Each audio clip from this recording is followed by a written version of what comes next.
I onda, šta se dogodilo posle toga? Slobodan je zabacio najdalje i dobio nešto najveće, što se ikad ikome zakačilo na udicu. Da li pogađate o čemu se radi? Čamac ume da bude baš pravi borac. Ode i prvih 100 metara najlona.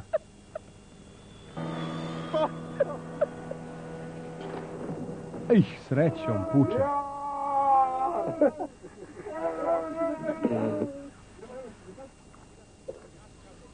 Dobro, ali sad je stvarno to već bio drugi osjećaj.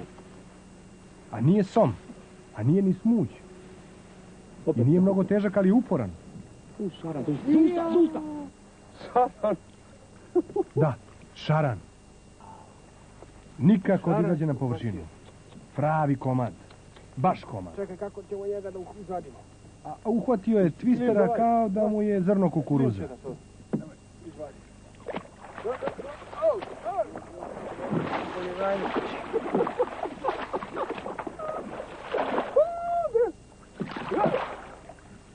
Pazi.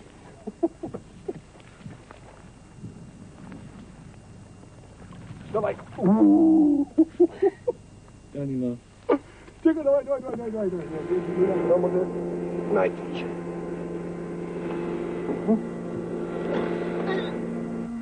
Vodak se pozadi. Evo, sve ste vidjeli. Šta se radi? Jurili smo soma, ali izgleda da je gladan podjednako bio i ovaj šaran. Eto kakva je to reka. Kakva reka? To je rajska voda. Ravno 10 kilograma. A uzeo je tačno za usta, u usta ga je uhvatio. I to šaran koga posebno vole na Uralu. Pravac, Milinkovac. To. Wow.